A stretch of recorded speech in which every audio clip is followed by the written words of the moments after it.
a Catarina me ponha como co-anfitriã para Só eu um poder bocadinho, só um fazer. bocadinho. A Helena já está, mas só um bocadinho que ainda não Ok, estamos a transmitir em direto. muito Agora já bem, estamos. pronto. Estamos neste momento a entrar em direto no Facebook, portanto cumprimentamos, estamos aqui na sala Zoom um conjunto de pessoas das equipas e convidados para esta sessão. Agradecemos à equipa de coordenação do Alentejo e ao Ligação Mário Santos ter proporcionado esta oportunidade e temos as pessoas a assistir ao Facebook, portanto esta sessão vai constar de uma pequena apresentação que eu farei agora no princípio e depois estamos todos disponíveis para responder ou para fazer perguntas, se for o caso, às dúvidas que as pessoas tenham nesta fase importante do nosso programa. O concurso começou já há uns dias, hoje tivemos a primeira candidatura fechada no concurso, mas temos mais de 200 candidaturas já iniciadas, portanto está aqui uma grande energia a desenvolver-se e naturalmente há muitas dúvidas nesta altura, as pessoas perguntam muito como é que se faz, como é que não se faz.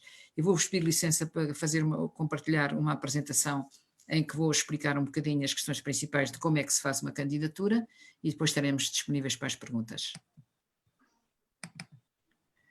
Aqui está a minha apresentação. Portanto, neste momento eu já não vou explicar as questões do regulamento, o que é que o regulamento diz, nem nada disso, vamos ser mais práticos hoje e falar já das questões concretas de como é que se faz uma candidatura ao programa Bairros Saudáveis. Em primeiro lugar, antes de começarmos, lembrar que há alguns documentos importantes para fazer uma candidatura. Não é que precisem de estudar a fundo o regulamento, mas existe um regulamento que define as regras todas do programa, existe um aviso de abertura que também diz o que é preciso cumprir para fazer uma boa candidatura. Tudo isto está disponível no site do programa, em bairrossaudáveis.gov.pt, quer o regulamento, quer o aviso. E há uns documentos de apoio que também estão disponíveis no site do programa. Há um guia de apoio à apresentação de candidaturas, que é um guia muito gráfico, tem lá mais ou menos umas imagens dos ecrãs todos do formulário da candidatura, com os vários passos que tem que se dar para as pessoas se orientarem se tiverem dúvidas. E há ainda um documento que podem descarregar em texto, que é, no fundo, os quadros todos do formulário da candidatura com os campos todos. Na plataforma informática, as candidaturas têm que ser todas através da plataforma, na plataforma vão preenchendo os quadros à medida que vão andando para a frente, não os veem todos ao mesmo tempo, mas no formulário, neste texto, nesta versão de trabalho do texto, vocês conseguem ver o formulário todo, com os campos todos, para perceberem o que é que vos é pedido para preencherem uma candidatura. Antes de começar, lembrar aqui 4 regras muito importantes. Este é um programa diferente de muitos outros e, portanto, tem regras próprias e é bom tê-las bem presentes antes de começar a organizar uma candidatura. Em primeiro lugar, os projetos têm que ser apresentados por uma parceria, que tem que ter pelo menos 2 entidades, uma promotora e uma parceira. E a promotora tem que ser formalmente constituída, quer dizer, tem que ter personalidade jurídica, número de pessoa coletiva, essas coisas. A parceira pode ser uma entidade formal ou informal. Só não podem ser promotoras as entidades públicas e parceiras já podem ser entidades públicas, mas também podem ser grupos informais ou voluntários individuais. Porque é que há esta coisa dos promotores e dos parceiros? É para vos explicar. Isto é um programa público, é dinheiro público que vai ser transferido para quem for aprovado, gerir e fazer o melhor possível com ele. O Estado não pode transferir dinheiro para entidades privadas, enfim, fora do âmbito da segurança social ou de outros programas específicos, tem que ser para uma entidade formalmente constituída.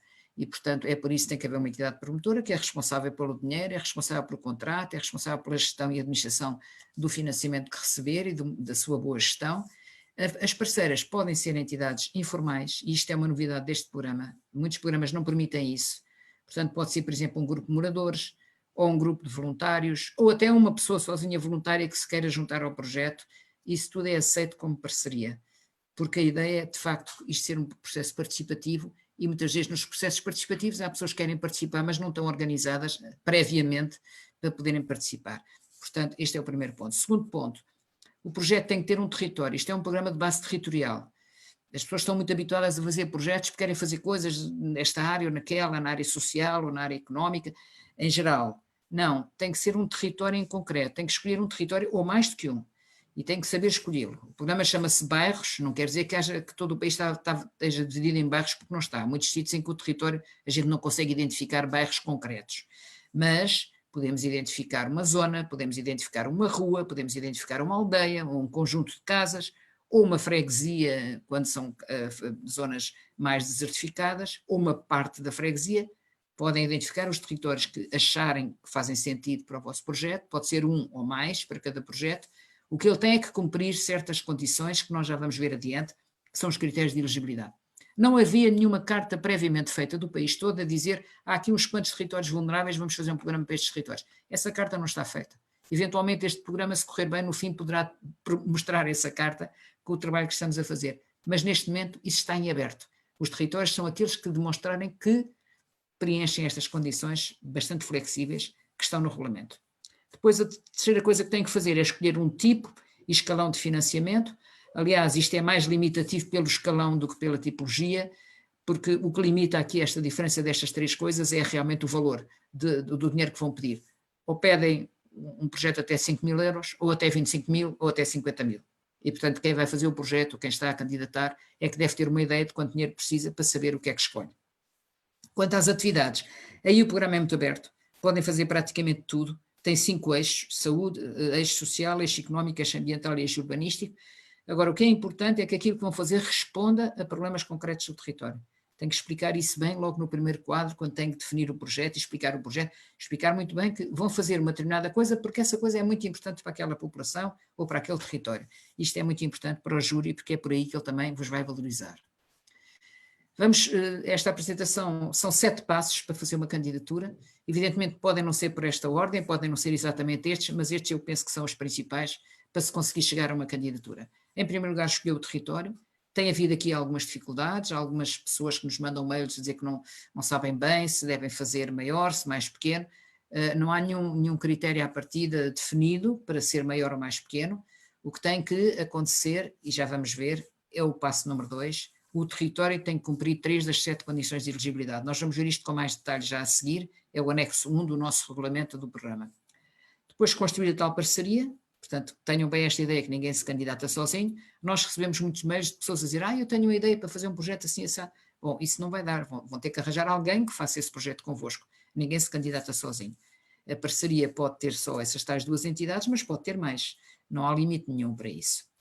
Ponto número 4. Apoio da Junta e da Autoridade de Saúde. Porquê? Porque quando vão fazer essa verificação dos critérios de elegibilidade, vão fazer determinadas afirmações acerca do vosso território de intervenção que têm que ser confirmadas, porque está toda a gente de boa fé, mas quer dizer, há sempre gente mais imaginativa e podem começar a pôr lá coisas que não correspondem àquilo que efetivamente existe e, portanto, isto tem que haver uma confirmação. O que o regulamento prevê é que essa confirmação seja feita, já vamos ver como, ou através da Junta, ou através do Delegado de Saúde, que é a Autoridade de Saúde Local, e se nenhum destes poderão eventualmente pedir ajuda à vossa equipa regional, ou a candidatura pode ser submetida sem estas confirmações, mas terá que depois passar por um procedimento de verificação pela equipa nacional do programa. O 5º passo: qual é o projeto que vão fazer? O que é que gostavam de fazer? Como é que vão envolver as pessoas nesse projeto? Isto é um programa participativo e nós estamos num estado de emergência e é muito difícil fazer reuniões com as pessoas estão fechadas em casa, nem toda a gente tem Zooms, nem toda a gente tem estes meios que nós estamos a usar agora, mas na verdade isso é um dado do programa, portanto temos que ser imaginativos, pensar como é que envolvemos as pessoas, nem que seja só com o telemóvel, falando uns com os outros, para conseguir fazer o vosso projeto. E escolher quais são os vossos eixos, qual é o eixo que vos interessa mais ou o eixo que vos interessa mais. Um 6º passo é começar então a pensar como é que isto se vai fazer, o que é que temos que fazer primeiro, as várias atividades, para depois poderem pôr lá no formulário quais são as atividades que querem fazer e para poderem fazer umas contas, quanto é que isso vai custar. E o passo essencial para a candidatura é registarem-se. Todas as entidades que queiram fazer candidaturas têm que se registar. Nós, curiosamente, temos neste momento muitas entidades registadas, mais de 400, mas não quer dizer que todas elas acabem por fazer candidaturas, nem que todas elas se associem em parcerias. Estão neste momento com vontade de fazer projetos. Vamos deitar aqui muita água benta e esperar que eles consigam. Há 200 projetos abertos neste momento no formulário, como eu já vos disse, mas ainda há relativamente pouquinhos com as parcerias já formadas. Portanto, tudo isto leva algum tempo a fazer, não se faz de um momento para o outro, nem num serão.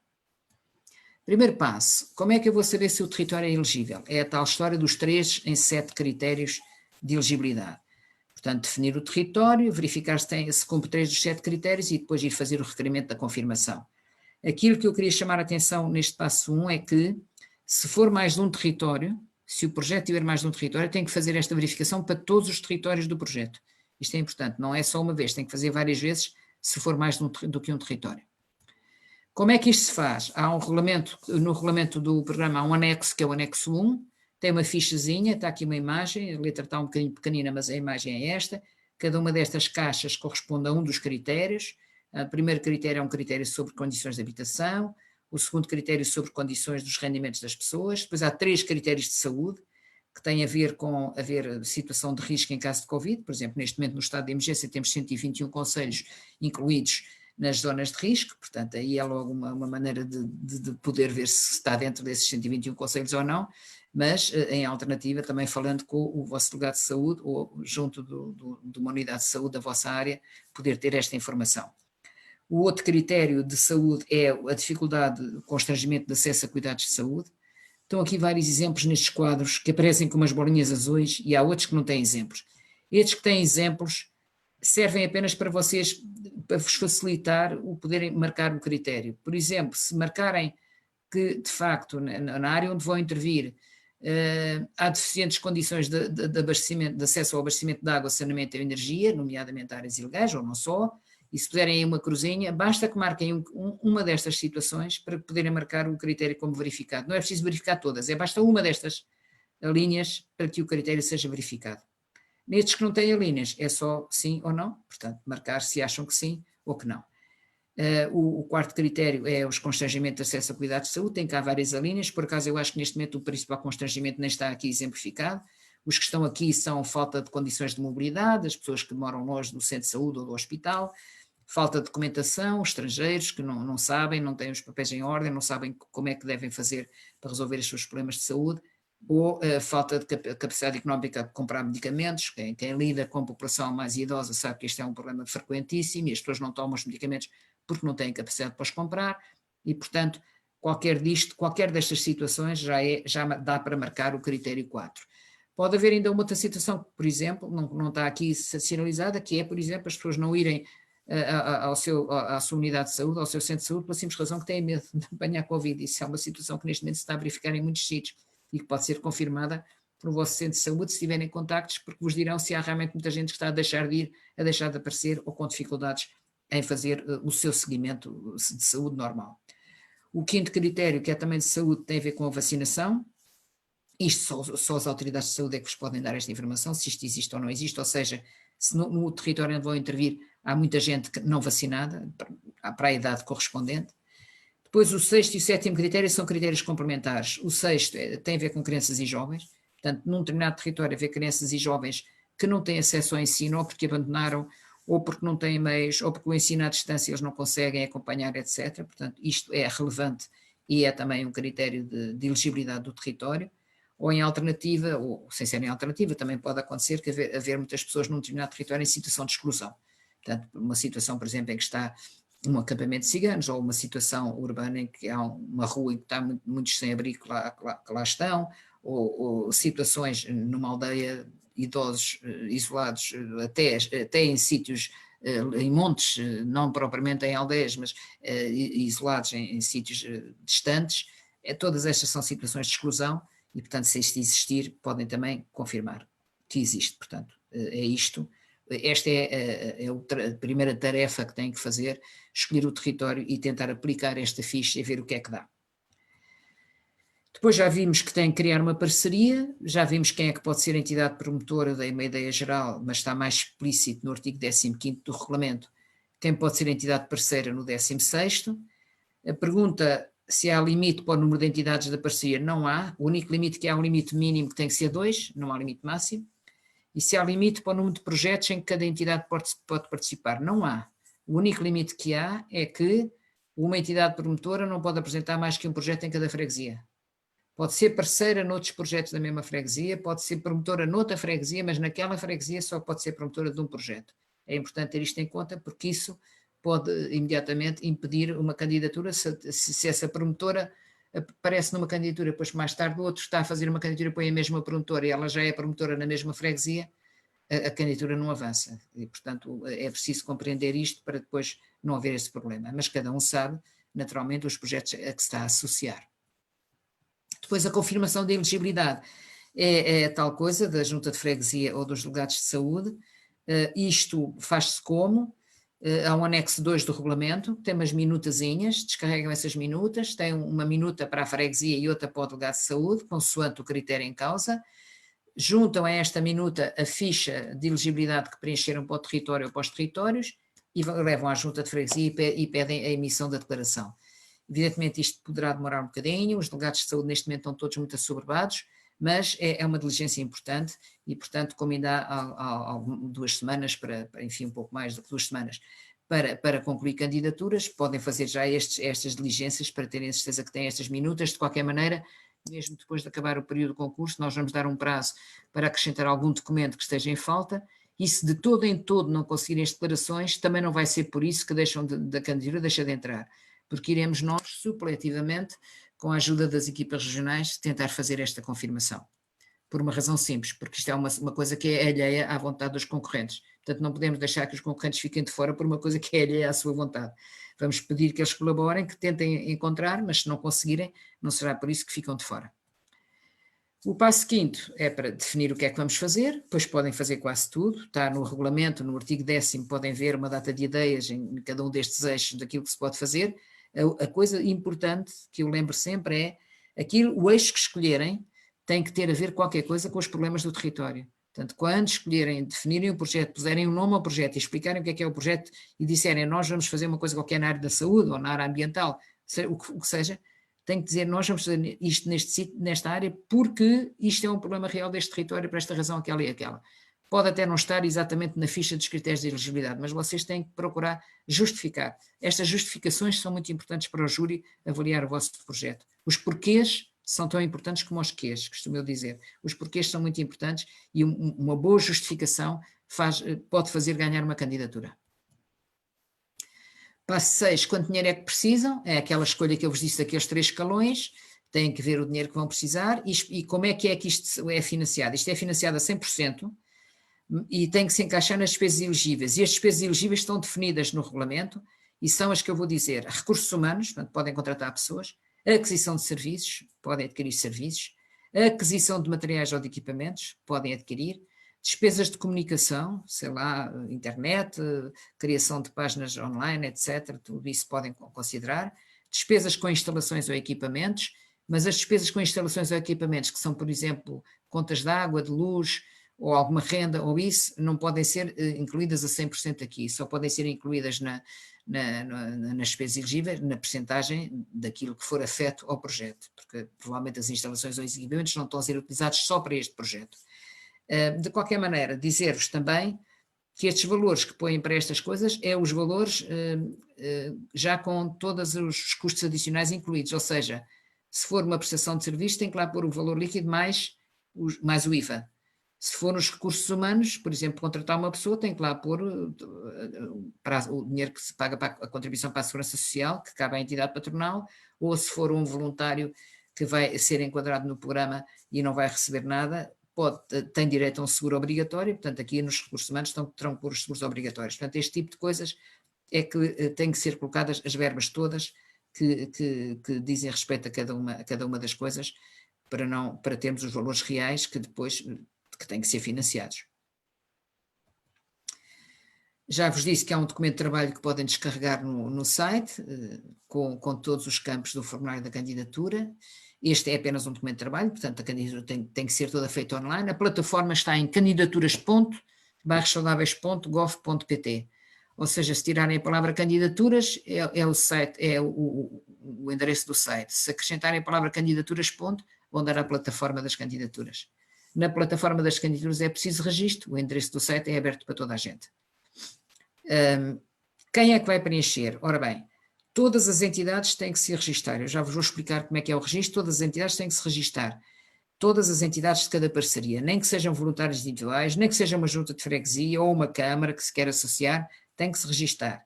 E fica com um código próprio da sua entidade, mas depois quem preenche o formulário tem que combinar na parceria quem é que vai preencher o formulário, porque só um é que está a preencher o formulário. Não tem que ser o promotor. Quem estiver mais à vontade com a internet e com as coisas informáticas é que vai preencher o formulário. é só um que preenche. Os outros podem ver o que está a ser preenchido, têm acesso a ver, mas não têm acesso a alterar dados. Isto é muito importante porque se toda a gente pudesse entrar nos formulários para alterar os dados, gerava-se aqui uma grande confusão. Portanto, os dados a que todos têm acesso são os seus próprios, da sua área pessoal, do seu registro. E isso, cada um tem acesso a esses dados e pode alterá-los. Os dados da candidatura, só uma pessoa que vocês entenderem, que escolherem na parceria que vai fazer a candidatura, só essa pessoa que tem acesso a alterar esses dados e a preenchê-los. Os outros têm acesso a ver. Quando fazem o registro, recebem uma senhazinha e têm acesso com essa senha a ver tudo o que se lá passa no vosso projeto, desde que ele já esteja criado. Como é que funciona o formulário da candidatura? Eu estou quase a acabar. Portanto, em primeiro lugar, os primeiros passos têm a ver com o registro, que tem às vezes algumas dificuldades.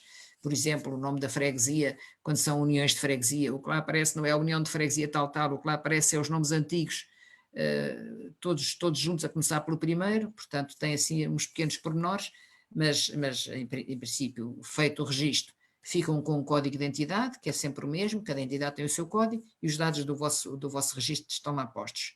Atenção no registro, se for uma associação que queira ser promotora, se for uma entidade que queira ser promotora, tem que lá estar uma coisa muito importante, que é o código da certidão permanente. Está lá explicado o que isto é. O código da certidão permanente é o registro que fazem no Instituto de Registro de Pessoas e Coletivas, que permite fazer uma certidão que dá um códigozinho e permite ter acesso aos dados todos dessa entidade. Fica-se a saber quem são os seus corpos sociais, quais são os seus estatutos, os dados principais, etc. Quem não tiver a certidão permanente ainda pode pedir, mas eu creio que ela demora algum tempo. A indicação, ela pode ser pedida online, a indicação que eu tenho é que está com algum atraso e custa dinheiro, custa 24 euros. Em alternativa, em vez de terem a certidão permanente, se não a tiverem, é fazerem uma fotocópia do estatuto da associação, da entidade e da eleição dos atuais corpos gerentes, para termos a certeza que a pessoa que está ali a assinar em nome dessa entidade é a pessoa que deve assinar em nome dessa entidade. Isto é importante porque senão qualquer um podia invocar aqui uma associação qualquer, inscrevia-se e depois não havia prova de que essa pessoa estava legitimamente a representar a associação. Isto é o que tem a ver com o registro. Quanto ao formulário da candidatura, temos 8 quadrinhos. O primeiro quadro é a identificação do projeto, descrever o projeto, os seus objetivos principais, o eixo em que vão trabalhar. Há um pequeno quadrinho aqui, logo no quadro 1, há um pequeno campo que é para dizer participação na construção do projeto, que é nesta fase, na construção da candidatura. Bem, evidentemente nesta altura a participação das pessoas é um bocado reduzida, mas de qualquer maneira vejam o que é que podem lá pôr nesse campo. Depois entramos no campo das entidades, no quadro das entidades, o Q2. No Q2 tem que ser preenchido tantas vezes quantas as entidades. A maneira das entidades se associarem aqui é através do tal código que cada entidade recebe ali, dá esse código a quem está a preencher o formulário, essa pessoa mete lá o código, automaticamente os dados dessa entidade são associados à candidatura, sem mais complicações. Tem só que depois que pôr lá no respectivo a ficha, se essa entidade é parceira ou promotora, e suponho que ainda pergunta mais uma ou duas coisas, que se respondem simplesmente. Se houver várias entidades, pelo menos duas vezes tem que preencher isto, para o promotor e para o parceiro. Se houver mais, preenchem tantas vezes quantas as necessárias. Se houver um grupo informal, como é que ele se registra? Registra-se com o nome da pessoa que os representa, é a maneira mais fácil, mas, por exemplo, também se pode registar. Ontem tive uma sessão com grupos comunitários de Lisboa, eles vão se registrar cada um deles como grupo comunitário da Machoeira, grupo comunitário de Marvila, podem se registrar assim, e depois dão o nome de uma pessoa que os representa e o mail da pessoa que os representa, e ficam como entidade. Se for um voluntário individual, é o nome do próprio, não tem nada que saber. Quadro 3 é dos territórios, portanto, é muito parecido com a ficha que eu há pouco mostrei, quase que se pode passar da ficha diretamente para o formulário da candidatura, clicar os mesmos campos, e está lá um pedido para juntar as declarações de confirmação, se as tiverem, e isto feito tantas vezes quanto os territórios. Também é importante isso. O quadro das atividades, isto é explicar o que é que vão fazer. Portanto, cada atividade tem uma fichazinha a explicar o que é que vai ser e pedem lá algumas coisas. Por exemplo, pede-se lá quando é que pensam fazer essa atividade. É uma atividade que se faz no princípio, no meio ou no fim do projeto. Estão lá 3 hipóteses. Ou então, até se pode fazer ao longo do projeto todo, e então vocês clicam nas 3 hipóteses. Portanto, são essas perguntas simples para se perceber como é que vão fazer as várias atividades. Depois temos um quadro de resultados esperados. Eu tenho dito nestas sessões que não é preciso preencher os campos todos, não se assustem, porque ele pede impacto económico, impacto ambiental, impacto urbanístico, impacto social. e as pessoas assustam-se um bocado com este quadro. Não se assustem muito, porque o que é preciso responder, preencher neste quadro é o impacto do eixo que vocês escolheram. Imaginem que no vosso projeto disseram que queriam fazer uma coisa na área da saúde. O único quadrinho que têm que preencher aqui no Q5 é o quadrinho que diz impacto na saúde, e que é muito simples. Chegam lá e preenchem só esse quadro e passam à frente os outros. A não ser que queiram dar mais informações, lá pede-se, por exemplo, se há impacto na comunicação. Portanto, se estão a pensar fazer uma página do Facebook ou uma página do Instagram ou um website, pois é muito bom pôr isso lá, estão a esperar fazer isso e isso faz parte do vosso projeto. Este é o Q5. Nesta fase é apenas uma previsão, à medida que o projeto se for desenvolvido, se ele for financiado, vai-se comparar aquilo que vão fazendo e vão dando resultados concretos para se poder comparar a progressão do trabalho. No Q6, o orçamento é só pôr os valores totais de acordo com aqueles grupos de rubrica de despesas elegíveis que eu há pouco falei, e também quanto é que vai para a entidade promotora. Aqui é simples, se houver só uma entidade promotora, o total do orçamento é todo para a promotora. Nós não damos dinheiro aos parceiros, é só para os promotores. A promotora, depois, com a parceria, é que tem que ver como é que distribui aquela verba, com o acordo que tiver feito com os parceiros, se vão receber uma parte por isto, outra parte por aquilo, mas isso é um acordo interno da parceria, não é obrigatório na candidatura dizerem qual é esse acordo.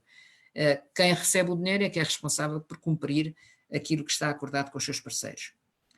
O quadro 7 tem a ver com outras fontes de financiamento, se tiverem outros apoios, podem ser as coisas mais diversas, desde uma empresa que dá materiais de construção, até, por exemplo, ontem puseram uma hipótese, que também é possível, há um voluntário que oferece o seu trabalho, não quer receber nada, mas o trabalho tem valor, porque é um trabalho qualificado, tem valor e, portanto, põe-se aqui fonte de financiamento, o voluntário tal, o nome da pessoa, vai oferecer X horas de trabalho no valor total, ou X horas de trabalho por mês no valor total.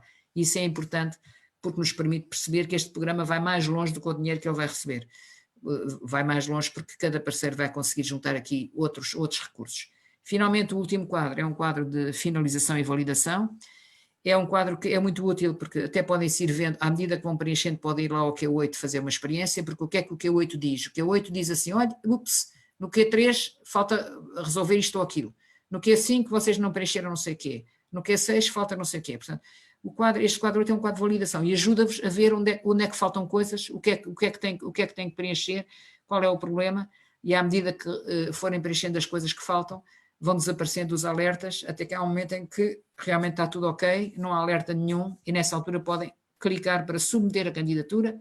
Quando submetem a candidatura, recebem uma fichazinha que é o relatório completo de tudo o que vocês preencheram. Essa ficha fica no site, é enviada ao promotor e todos os parceiros podem ter acesso a essa ficha e é sobre essa ficha que o júri se vai pronunciar. Ela é um relatóriozinho automático gerado pelo próprio site e que vocês recebem como comprovativo de que a candidatura deu entrada. É isto, basicamente. Naturalmente as dúvidas poderão ser muitas, estamos a responder através do mail de candidaturas. Nos termos do aviso de concurso só até às 18 horas do 18 de novembro e não pode ser mais porque senão não conseguimos dar vazão às respostas todas. Se tiverem dúvidas depois do dia 18, estas perguntas e respostas que estamos a fazer neste mail, nós vamos organizar isto através de uma lista de perguntas mais frequentes e vão ficar disponíveis no site. Portanto, se nesta altura não conseguirem ter acesso ao mail de candidaturas, podem bater à porta da vossa equipa regional para lhes pedir ajuda in extremis e podem também ir ver as FAQs e o guia de apoio para tentarem resolver o problema. Não vão deixar de concluir uma candidatura por qualquer dificuldade de última hora. Mas também é bom não deixar tudo para a última hora, essas coisas são difíceis, mas nós portugueses às vezes temos um bocadinho essa tendência, pensamos que temos muito tempo e depois o tempo voa. E pronto, pela minha parte era tudo. E obrigada. E temos aqui uma introduçãozinha à tarefa que temos todos pela frente. Muito obrigada, arquiteta Helena. Foi uma apresentação bastante esclarecedora. Penso que já temos algumas questões e que a Catarina já está em condições de as colocar, certo? Sim, olá, boa noite. A primeira pergunta é da Ana Duarte, que diz: boa tarde, a aquisição de uma viatura é uma despesa elegível? É considerada equipamento? Um parceiro pode ter a sua sede fora da freguesia e uma empresa pode ser parceira? Obrigada. Começo pela última, que é mais fácil. Uma empresa não pode ser parceira, portanto o programa dirige-se apenas a entidades da sociedade civil sem fins lucrativos, ou então entidades públicas que podem ser parceiras, mas também não têm fins lucrativos, portanto isso fica já de parte. A única dúvida que pode haver é se for uma empresa pública de habitação municipal, por exemplo, que pode ser parceira porque é uma entidade pública. Agora, empresas privadas, portanto, não podem. Podem ajudar, se quiser ajudar, pela tal ideia de dar um apoio qualquer, financeiro ou não financeiro, ao projeto, vocês põem lá no quadro 7 das outras fontes de financiamento que há uma empresa X que vos ajuda com uma coisa qualquer. A primeira pergunta era se podiam colocar uma viatura nas despesas elegíveis. Podem, mas há uma condição, não está lá escrita, mas isto é do bom senso. Uma viatura não é uma coisa propriamente muito barata, portanto, se vão comprar uma viatura para o projeto, tem que justificar que ela é fundamental para desenvolver o projeto. Não é só para transportar pessoas de um lado para o outro, tem que ser fundamental. Por exemplo, se for um projeto de apoio domiciliário, seja do que for, naturalmente precisam de uma viatura para poderem ir aos vários domicílios. Mas se for um projeto que não tenha essas características, provavelmente os vossos próprios transportes ou de outra maneira qualquer, não precisam de estar a consumir verba do projeto em viatura. Portanto, a ideia é que a viatura pode ser elegível e cabe-vos a vocês ver se é mesmo necessário ter uma viatura. Não é tipo, vamos aproveitar agora, este nosso parceiro precisa de um carro para os seus serviços, a gente vai aproveitar comprar o carro através do projeto. Não é bem assim, procurem escolher bem as verbas que vão gastar. E a segunda pergunta, a pergunta do meio, que eu falhei, Catarina? Peço desculpa, se um parceiro pode ter a sua sede fora da freguesia. Não há nenhuma obrigação das sedes, nem dos promotores, nem dos parceiros, serem no território de intervenção. Isto por uma razão simples, nem todos os territórios, sobretudo os territórios mais vulneráveis, têm lá instalações, têm lá sedes de entidades. Muitos dos territórios vulneráveis não têm lá entidade nenhuma sediada. E, portanto, temos que permitir que sejam entidades que estejam sediadas noutro sítio. O que é importante é que essas entidades estejam disponíveis para trabalhar no território, não é só dar o nome, é fazerem qualquer coisa em concreto. Portanto, é isto. Quer os promotores, quer os parceiros. Já agora a Ana Duarte, que propôs esta questão, esclareceu que o projeto que ela está a descrever é por causa da questão do automóvel, é um projeto de apoio domiciliário. Então, calha mesmo dentro do exemplo que eu estava a dar, eu não tinha visto essa parte. E é importante, só mais uma questão, é importante nesses casos do apoio domiciliário que essa viatura possa depois ser equipada com as necessidades do apoio. Portanto, se for um apoio domiciliário, se for só cuidados de saúde, outra coisa qualquer, que tenha algum equipamento, portanto, a viatura seja preparada para o trabalho que se vai fazer. Arquiteta, se me permite, nisso a saúde também pode colaborar, fazendo a avaliação da viatura, vendo qual é o equipamento e a logística necessária. Normalmente os cuidados domiciliários também produzem resíduos, portanto há toda uma máquina que nós podemos ajudar se para tal formos solicitados. Muito bem, muito bem. Passando à pergunta seguinte, o Pedro Guilherme diz-nos: boa tarde. Um projeto de investigação de um centro de investigação de uma universidade pode concorrer como parceiro? Os dados normalmente são os da universidade. Há algum problema? Relativamente, se como entidade pública pode ser parceiro, se for um centro de investigação como uma entidade privada, já há limitações porque estão excluídas no nosso regulamento, estão excluídas as fundações criadas para efeitos de investigação e de ensino superior. Portanto, eu peço ao Pedro Guilherme para ver com cuidado os artigos 15 e 16 do regulamento e logo verá se, no vosso caso concreto, o centro de investigação pode ser parceiro ou não. Se for uma entidade pública, em princípio poderá ser parceiro. Não pode ser beneficiário, pode ser parceiro para ajudar ao projeto, mas não vai receber. As entidades públicas não recebem dinheiro deste programa. Podem receber de outros sítios, mas daqui do programa não há nada para as entidades públicas, é só para a sociedade civil. O João Soares pergunta se uma candidatura de uma associação cultural que tem como principal objetivo a edição e publicação de uma revista cujo foco é incentivar a criação e fruição artística e apelar à consciencialização social é elegível para este apoio? Na revista está presente conteúdo que entra nos critérios do programa Saudáveis, como a saúde, a educação ambiental e os programas sociais, sendo que a revista é distribuída por baixo que se enquadram em algumas condições pedidas para a elegibilidade do território. Vamos lá ver, depende muito de como vocês apresentarem o projeto. Se for uma coisa pequena, uma ação pontual, que é uma campanha de distribuição da revista para chegar não sei a quem, sem problemas. Uma revista como um projeto integrado, tendo de bairros saudáveis, é difícil, porque uma revista não está concebida especificamente para chegar à população vulnerável do território tal. Vocês é que têm que ver como é que podem encaixar isso e como é que podem fazer valer isso, ou acrescentam outras funcionalidades ao vosso projeto, ou confinam-se a uma edição especial, ou enfim, uma campanha de fazer chegar a revista a um determinado território, por razões que acham que é importante. podem acompanhar isso com um evento de lançamento, podem fazer outras coisas, isso agora a vossa imaginação é que ditará.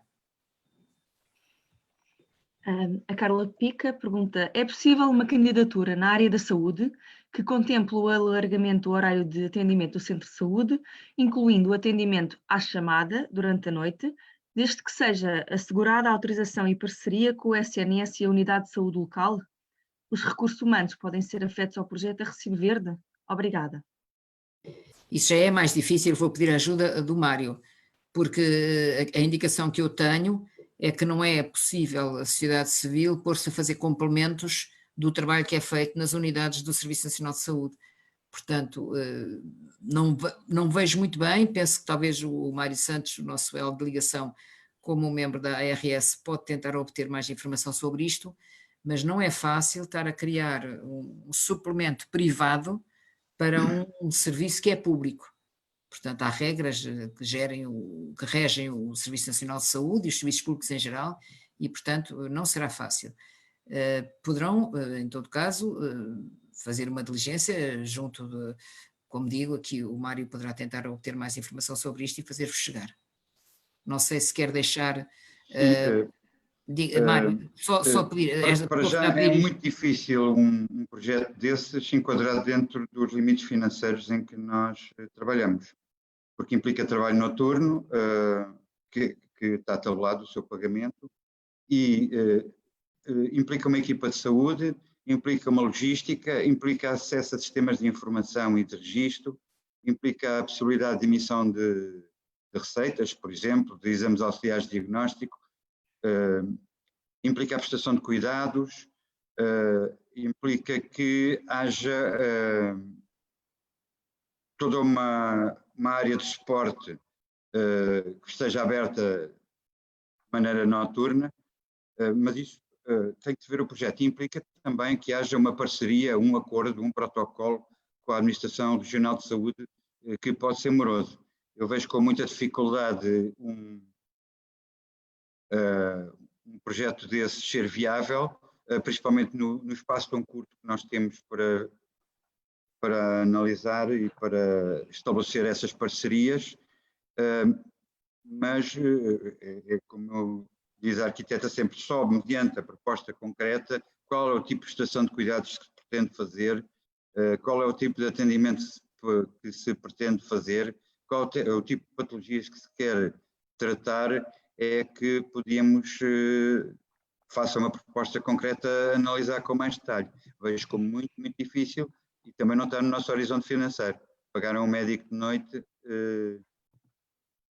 ou a uma equipa de saúde, porque o médico não trabalha sozinho, com toda a logística que isso implica, parece-me muito difícil. Obrigada, Mário. Não sei se querem aqui alternar com uma pessoa que está aqui presente na sala e que te colocou aqui uma pergunta. Não queres que ela faça a pergunta? Sim, pergunto se podemos aqui alternar. Sim. A Maria Fernanda Marreiros quer falar? Tem que ser a própria pessoa a fazer a pergunta, Pois. senão não vale. Okay. Eu fiz a pergunta na candidatura no Q3, nos territórios. Eu, por acaso, não fui verificar o regulamento, mas parece-me que termos falado que por freguesia seriam 15 bairros por projeto. Eu estou equivocada ou não? Eu não, Fernanda, é um facto, nós não está no regulamento, mas nós, do ponto de vista informático, acabamos por pôr uma certa limitação, porque às tantas não pode fazer infinitamente. Okay. E, portanto, o que está previsto é a cada projeto não ter mais do que 15 territórios. Isto também é uma questão de senso, porque por mais que 15 territórios também não se consegue gerir um projeto. Mas uma pessoa anda a dispersar-se por uma data de sítios, portanto, é melhor concentrar-se, fazer um bom projeto que valha a pena num sítio mais focado do que estar a dispersar-se por uma data de sítios. Pronto, essa foi uma questão que se colocou com um colega que já fez o registro de uma candidatura, que tivemos a discutir essa questão, tivemos a falar sobre sobre isso que tínhamos falado em reuniões. Mas pronto, sim, então está correto, então, em termos de candidatura, só está para 15 territórios, digamos. Fernanda, se forem àquele documento do trabalho, a versão em texto do formulário de candidatura, estão lá os limites para cada um dos casos. Ok. Até 20 atividades, até 15 territórios, não sei o que, estão lá os limites para cada um dos casos. Está bem, obrigada. Vou continuar agora então com uma questão do Facebook. A Cristina Correia diz-nos boa tarde. Além do termo de responsabilidade e concordância que os parceiros devem assinar, também devem necessariamente assinar uma declaração de intenção de apoio? Essa declaração deve conter o tipo de apoio que o parceiro vai prestar? Não, são duas coisas diferentes. O termo de responsabilidade e concordância, uma vez como eu vos expliquei, quem está a preencher a candidatura é só uma pessoa dentro da parceria toda. No fim, a entidade promotora e os parceiros todos têm que assinar um termo de responsabilidade e concordância, que é o anexo, salvo erro 4, não sei se é o 3 ou o 4, mas salvo erro é o 4 do regulamento, e esse termo de responsabilidade e concordância pode até ser descarregado, enviado por mail a todos e pedir para eles assinarem e devolverem, feito um ficheiro zip com todos esses papelinhos, com as assinaturas todas, para termos a certeza que está toda a gente de acordo com o que estão a apresentar, porque senão não tínhamos a certeza, não é? Chama-se termo de responsabilidade e concordância porque o promotor assina uma parte que é termo de responsabilidade, o promotor tem a responsabilidade do dinheiro que vai receber e como é que o vai administrar. Os outros é só concordância, é dizer, nós concordamos em pertencer a esta parceria e fazer este projeto com eles. Portanto, isso é uma coisa.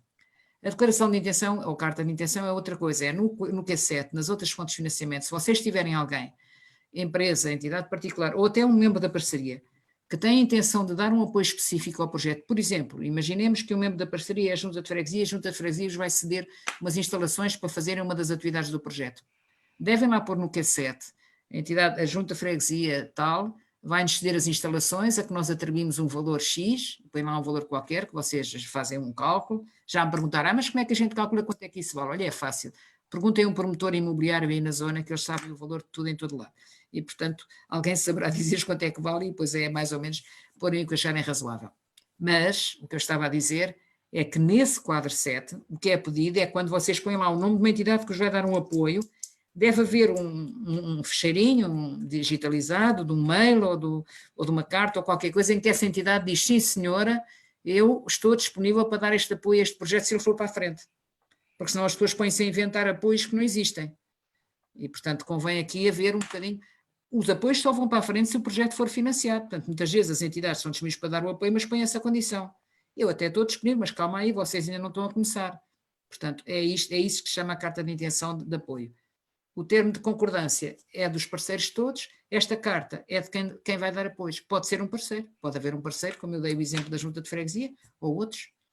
Também já dei o exemplo de um voluntário que oferece o seu trabalho e põe-se lá como o apoio do meu trabalho, vale tantos, e não vou cobrar nada por ele.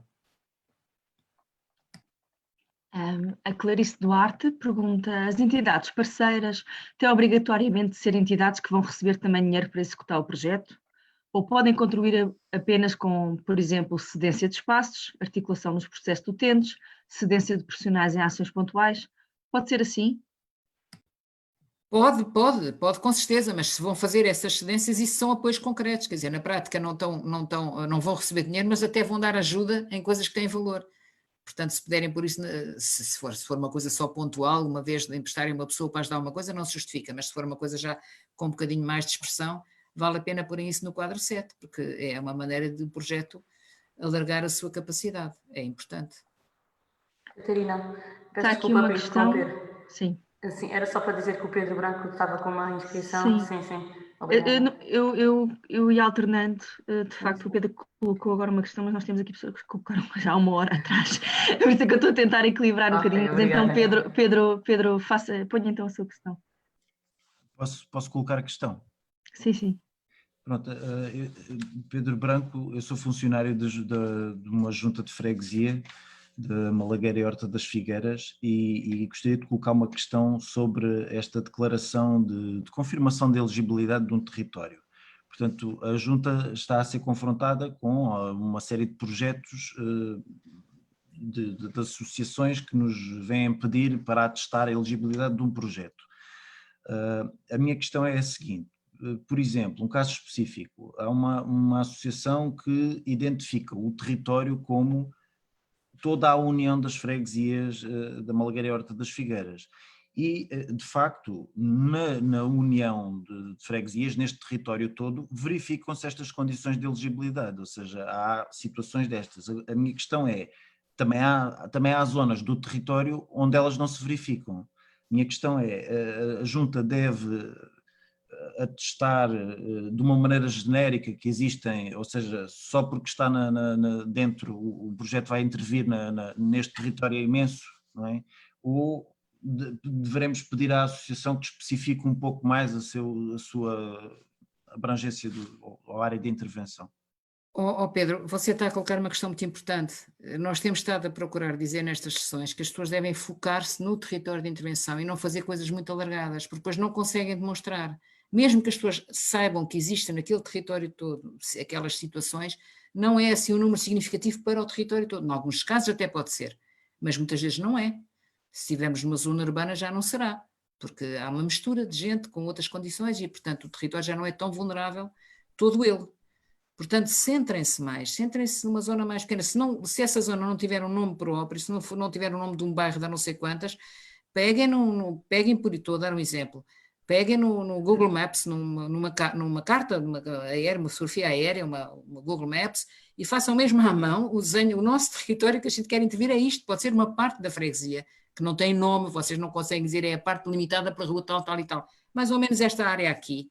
E a Junta de Freguesia sabe se a área norte ou a área sul ou a área este da freguesia tem melhores ou piores condições, e isso já pode ajudar. Pelo menos dividir um bocadinho a freguesia em zonas. A freguesia não é toda igual, seguramente. A união de freguesias não é toda homogénea. Portanto, há sempre umas zonas mais, enfim, mais afluentes, com melhores condições, e outras pior. Portanto, procurem dizer aos essas associações, foquem-se, porque isso facilita. Queria acrescentar uma coisa. Tem muito a ver também com a população que é elegível e que é alvo do projeto. Sei lá, por exemplo, os sem-abrigo da rua mais cara de Lisboa provavelmente são elegíveis, aquela rua é elegível, porque aquela população obedece aos critérios, mas os residentes talvez não. Portanto, também tem muito a ver com isto. Mas se são 15 territórios nessa freguesia, digamos assim, podem ficar abrangidos vários territórios dentro dessa freguesia, digamos assim, até 15. Podem sim, Zé Feliz, claro. Podem perfeitamente, podem ficar vários territórios na mesma freguesia, portanto não podem, é a união de freguesias, portanto queriam ir a vários sítios dentro dessa união de freguesias, escolham 3, 4, 5, os que escolherem, até 15, daqui a nada tem a freguesia toda outra vez, em patchwork, mas de qualquer maneira podem... Mas pode haver 3 ou 4 ruas, ou 4 ou 5 bairros. Zonas mais específicas. Exatamente. Okay. Ou mesmo das antigas freguesias que depois constituíram essa união, muitas vezes há grandes diferenças, umas podem ser elegíveis, outras não, é preciso definir bem o território. Nós temos consciência que esta é uma das partes mais difíceis das candidaturas, mas quer dizer, acreditamos que as pessoas, pronto, vão apresentar aquilo que forem capazes, também não vamos ser picuinhas para estar a ver se a delimitação devia ser mais aqui ou mais ali. Até porque não estamos a pedir quantidades, não estamos a pedir às freguesias que justifiquem são X pessoas que têm rendimentos baixos, não estamos a pedir nada disso. Estamos a pedir uma apreciação que é mais qualitativa, não é? Mas que tem que ser com um bocadinho também de exigência, como o Pedro colocou. Posso continuar?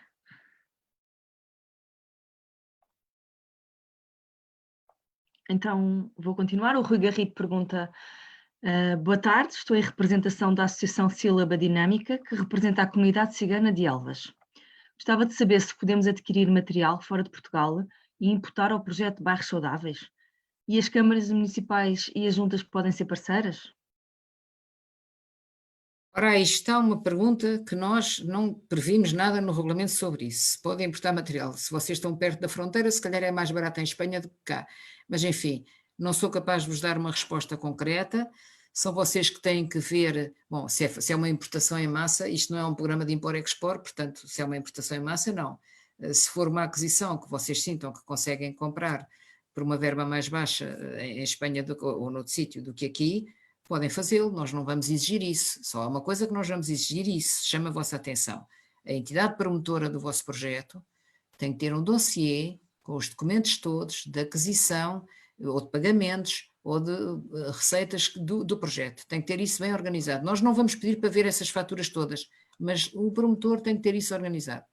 porque isto é um programa público, de hoje à amanhã pode querer fazer uma auditoria, pode querer fazer uma fiscalização, e depois que eu não tenho as coisas, não tenho os papéis, e arranja-se um problema e podem ter que devolver dinheiro. Nós não queremos nada disso e não vamos fazer nada disso, desde que todos tenham cuidado, e o promotor, quando assina o termo de responsabilidade, sabe que isso significa que uma das suas responsabilidades é ter o dossiê organizado com os documentos todos que justificam as despesas que estão a fazer, até para poder prestar contas, senão o projeto não é só apresentar uma candidatura, é depois gerir dinheiro, e eu estou convencida que vão geri-lo bem, mas temos que ter essas condições mínimas para gerir o dinheiro como deve ser. Se me permitem, coloco mais uma questão do Facebook e depois alternamos aqui para a nossa sala. A Teresa Barradas diz: boa noite, estamos a planificar submeter 5 candidaturas distintas a 5 freguesias com atividades e ações distintas. Contudo, temos uma atividade indicada pela Autoridade Local de Saúde Pública que seria transversal à realidade de todo o concelho, ou seja, que também abrange essas mesmas freguesias. Como, pelo que entendemos, a mesma entidade não pode candidatar 2 projetos para o mesmo território, como contornamos essa situação para não perder esta oportunidade? Mas a atividade que está prevista no Plano Local de Saúde Pública, que eu saiba, os planos locais de saúde pública, no geral, são planos de dimensão municipal. No geral, não é o Plano Local de Saúde Pública? Não, dizer que é indicada pela Autoridade Local de Saúde Pública, não dizem que forçosamente faça parte do plano. Mas a Autoridade Local de Saúde Pública tem uma área de intervenção e o programa Bairros Saudáveis é específico para territórios, ou como o nome indica, bairros saudáveis. Portanto, é difícil colocarem uma atividade transversal para um concelho todo como um território elegível. Isso eu acho isso bastante difícil de conseguirem justificar, porque o território tem que ser especificamente um território com aqueles critérios de elegibilidade e vocês não vão conseguir aplicar isso a uma área muito grande. Portanto, foquem-se dessa atividade que querem fazer, foquem-se quais são os pontos onde há mais incidência de pessoas a quem essa atividade se deve dirigir e estabeleçam aí os vossos territórios. É a minha sugestão. Estou a falar em abstrato porque não conheço o projeto nem o território. Mas... Qual é o território? Eu tenho alguma curiosidade. Não sei, podemos perguntar. Pois, a Teresa Barradas se pode esclarecer. A Autoridade de Saúde terá dado uma recomendação genérica para determinada área territorial. No entanto, há estratégias, subprogramas e atividades que se podem realizar orientadas para as populações mais carenciadas, para as populações elegíveis. E, portanto, se isso constar de um projeto que complementa essa recomendação da Autoridade de Saúde, pode ser feito e deve ser feito. Porque as estratégias que se utilizam em saúde pública variam muito consoante a população-alvo. Tem que ser bem salientado, bem fundamentado, que é orientado para essa população e para aquele território. Se calhar alternávamos aqui para a nossa sala e a Margarida Gomes punha a questão. Posso? Sim. Posso, Catarina? Sim, eu não estou, quer dizer, a doutora Paula Martins aqui é a nossa Catarina, moderadora. Estava a deixá-la trabalhar nesse sentido. Pode, Margarida. Ok, obrigada. Boa tarde. A minha pergunta vai no sentido de, ou seja, sendo uma entidade promotora, correto, e desenvolvendo um projeto, mas que não é realizado na nossa localidade, mas na localidade de um parceiro. Isto é possível como critério, ou seja, e dou o caso concreto, eu sou de Alcáçovas, do distrito de Évora, mas que seja em parceria, ou seja, e com uma das entidades parceiras nossas, seja do distrito de Beja e que essa atividade seja realizada em Beja. Ele é possível ou também tem de ser realizado na nossa região ou na nossa localidade? Não é obrigatório que o projeto seja realizado no sítio onde a associação tem sede. Okay. O que ele tem que ser realizado é no território que a parceria escolheu para intervir. E a associação que não, por exemplo, a associação que for associada a esse projeto e que nunca trabalhou nesse território, tem que se disponibilizar a começar a trabalhar nesse território. Não pode perfeitamente fazê-lo. Okay. Agora, não é obrigatório ter que ser no território onde a associação está sediada. Ok. Até porque, como eu já disse, há territórios em que não tem lá ninguém sediado, não é? Os territórios mais vulneráveis não têm lá ninguém sediado. E neste caso concreto, ou seja, fazendo esta comparação de exemplo, quando nós vamos fazer os critérios de elegibilidade, ou seja, com a junta de freguesia ou as autoridades de saúde, neste caso será do local onde nós somos ou do local de intervenção? É tudo em função do local de intervenção. As declarações da junta são para o território onde vocês querem atuar. Por isso é que eu disse há bocado na apresentação que escolher o território é um dos primeiros pontos e é extremamente importante. Ok, obrigada.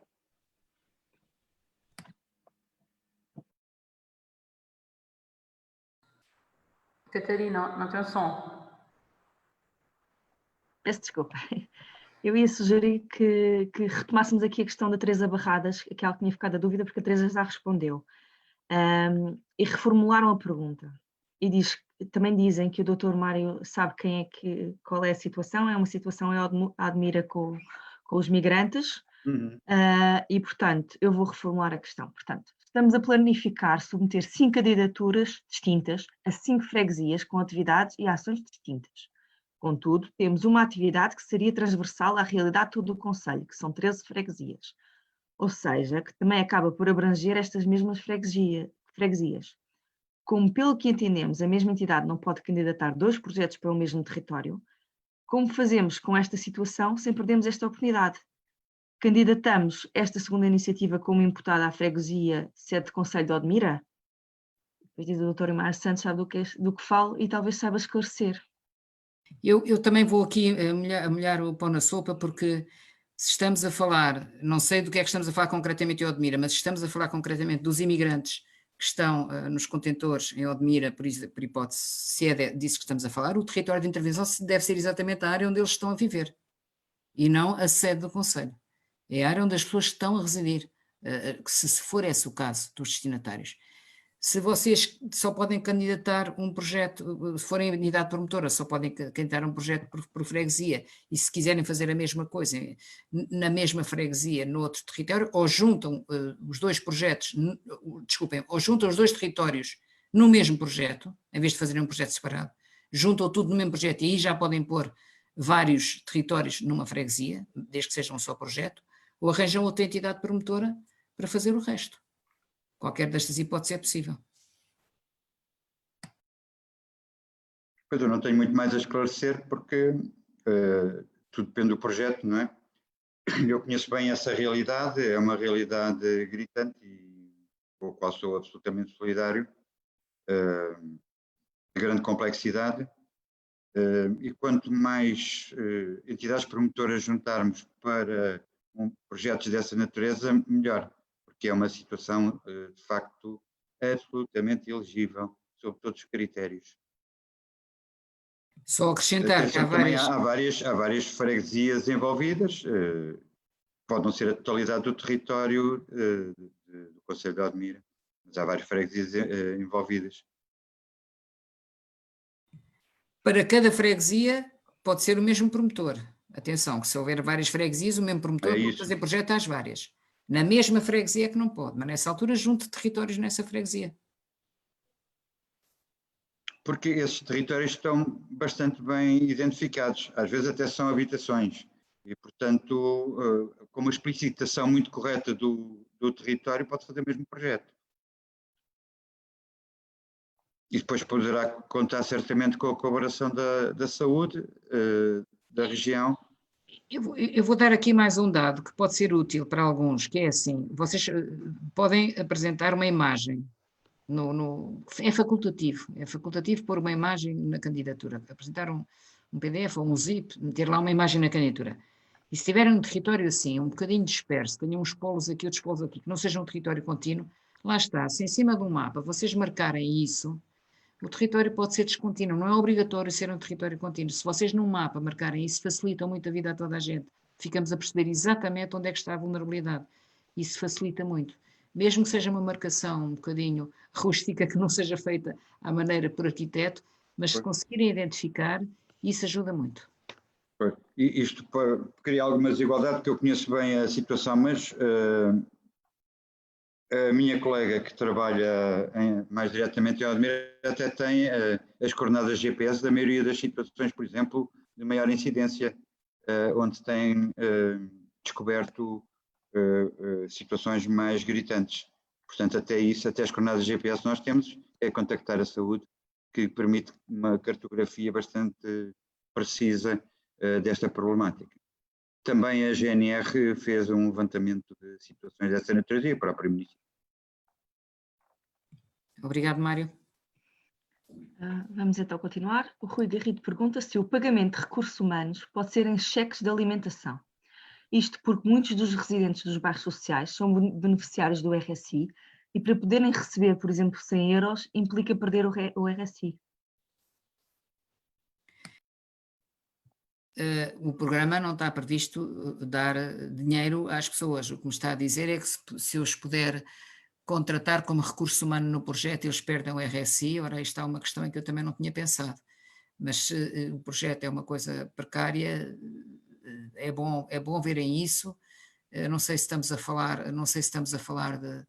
do Conselho de Évora ou de que conselho estamos a falar, mas esse é um problema que eu vou aprofundar. Se quiser mandar-me isso por escrito para o candidaturas@bairrossaudáveis.gov.pt, portanto um mail específico para as candidaturas, que também está bem sinalizado no site, eu vou estudar isso. Eu conheço relativamente bem a legislação sobre a condição de recursos dos inquilinos municipais e vou estudar se uma coisa dessas poderá ter essa implicação. Não quero estar a dar aqui uma resposta no ar. É isto que eu aprecio nestes debates, porque estamos sempre a aprender. Nós temos a presunção que pensamos em tudo e de repente aparece uma questão muito importante. É uma questão real? Real e que nós não tínhamos equacionado. Portanto, vamos ter que nos preparar para dar a resposta. Não podemos dar a resposta já. É uma situação que às vezes, Mário, às vezes por bem fazer, mal a ver. A gente está a fazer bem e o resultado depois acaba a ser prejudicado. Ora bem. Vamos ver isso com cuidado e daremos a resposta. A Mariana só pergunta se as entidades parceiras podem ser as entidades que prestam outras fontes de financiamento, ou seja, ter uma entidade como entidade parceira que não tenha financiamento alocado, mas que contribua com recursos diversos. Se sim, as mesmas têm de ter a declaração de intenção de apoio ou dado que são entidades parceiras formalizadas, não é necessário? Se a entidade parceira, além de dar o seu apoio à candidatura, ainda vai dar um apoio concreto, material ou financeiro à candidatura, é bom que ponham lá no quadro 7 que vão ter esse apoio e que esteja lá uma cartinha a dizer que vão dar esse apoio, porque as parcerias não são só entidades que vão buscar dinheiro para resolver as suas questões, também são entidades que têm possibilidade de dar apoios. Portanto, é uma receita. No fundo, o que estamos aqui a falar é de receitas e despesas. Tudo o que for receita, seja em dinheiro, seja em género, seja em trabalho, deve ir para o Q7. Tudo o que for despesa vai para o orçamento. Isto é um orçamento muito fantástico, o orçamento da nossa candidatura, porque não tem receitas, tem só despesas. Presume-se que a receita é 100% paga pelo programa se o projeto for aprovado. Mas vocês podem arranjar mais receitas. Se arranjarem mais receitas, têm que ir lá pôr no Q7. Venham elas de onde vierem. Quer dizer, têm que ir lá pôr. Ninguém vai verificar isso, mas é bom que ponham, porque é positivo para o projeto mostrar que vai buscar mais meios. Isso é bem avaliado. Eu queria acrescentar uma coisa, é que do valor do projeto também consta a sua sustentabilidade e o facto de haver outros recursos que se permanecerão no fim do projeto também faz parte do que será apreciado no projeto, da sustentabilidade do projeto após terminar este programa.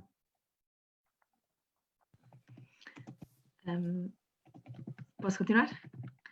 Continua. Posso só fazer aqui um pontinho aqui de diabo, que é dizer que são 19h15 e que as questões que vão ser colocadas por Facebook ou aqui no bate-papo só vão ser consideradas por uma questão de tempo colocadas até às 19h30. Está bem? Já temos muitas questões. O Armando está a levantar a mão. Obrigada. Então, vou só pôr esta questão e passamos aí para a sala. O Júlio Lourenço pergunta: boa noite, a minha questão é como se formaliza a candidatura de um grupo informal de moradores? O grupo informal sozinho não se pode candidatar, tem que se juntar a um promotor e a um projeto que esse promotor apoie. O grupo informal pode-se registar já, indo lá à plataforma informática, o endereço que eu dei há bocadinho, podem-se já registar, Grupo Informal de Moradores, registram-se com o nome que vocês quiserem ou com o nome da pessoa que vos representa e ficam disponíveis para serem parceiros. Agora têm que procurar uma entidade para fazer a parceria, porque sozinhos não podem apresentá-la.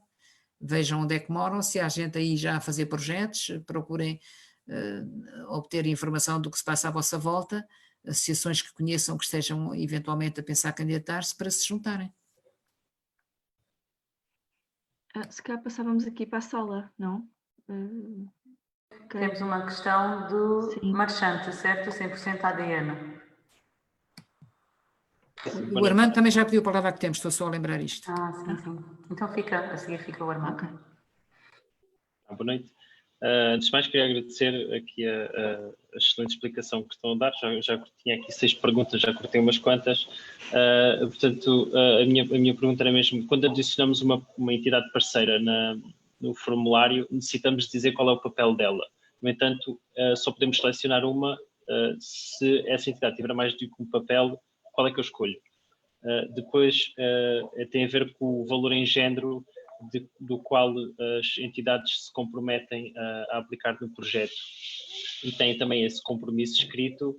Se porventura esse valor não for concretizado na totalidade no final do projeto, se existe alguma penalidade e qual é a forma de comprovar que essa entidade, portanto, investiu em géneros no projeto. Obrigado. Muito bem, relativamente à questão de dizer qual é o papel da entidade no projeto, nesse quadro das entidades, eu não tenho a certeza que essas alternativas que estão lá no quadrinho sejam mutuamente exclusivas, ou seja, que só se possa apresentar uma, porque há vários quadros em que se pode apresentar mais do que uma solução. Não sei se você já fez essa experiência. Experimentar clicar em 2 e ver se aceita. Só consigo por uma. Só consegue por uma, então a proposta que eu lhe sugiro é que escolha o papel mais importante. Dentro dos vários papéis possíveis, escolha aquele que vai ocupar mais tempo ou mais recursos à entidade. Pronto. Quanto à outra questão que estava a perguntar, lembro-me lá, eu agora perdi-me, desculpem lá.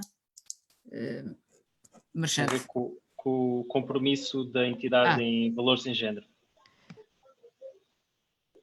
A questão é esta. Se a pessoa põe lá que tem uma declaração de intenção de oferecer X, fica lá registado como outra fonte de financiamento, depois imagino que não pôde dar ou que não avançou ou que aquilo não aconteceu. Isso, neste momento, vocês não podem saber, portanto, não podem pôr isso no formulário da candidatura. Mas quando vier a prestação de contas, há 3 relatórios de prestação de contas, 2 intermédios e um final, exceto para os programas mais pequeninos, que esses só têm um relatório final. Nesses relatórios de prestação de contas, nós ainda não temos um modelo definido, mas nesses relatórios vai-vos ser perguntado se os apoios que foram declarados como intenção se estão a concretizar ou não. E ajusta-se o projeto em função disso. Quer dizer, nem sempre a gente consegue, estamos a viver um tempo de incerteza, há uma data de coisas que a gente não consegue prever.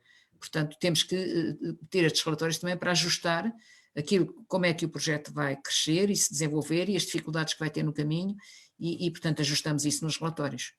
E haverá outra coisa importante que ainda não falámos, nós previmos no regulamento criar um conselho do programa Bairros Saudáveis para que, através de reuniões por assunto, sei lá, por eixo temático ou por região, possamos de vez em quando fazer umas reuniões com os representantes de todos os projetos que estejam a ser financiados, para poder também haver troca de impressões e aprendermos uns com os outros, que estamos a fazer uma coisa pela primeira vez e convém a gente partilhar as experiências, quer as que correm muito bem, quer as que correm muito mal, que é para a gente perceber como é que nos podemos ajudar uns aos outros. Nem tudo corre bem e, portanto, é preciso, nessa altura, sermos capazes de partilhar e ver como é que os outros conseguiram resolver uma coisa que eu não estou a ser capaz de resolver. Isso pode ser muito útil. Penso que está respondido ao marchante. Foi o Pedro que pediu a palavra? Foi a arquiteta Helena? Foi o Armando? Quem tinha pedido era o Armando. Então, o Armando, então. O Armando está sem som.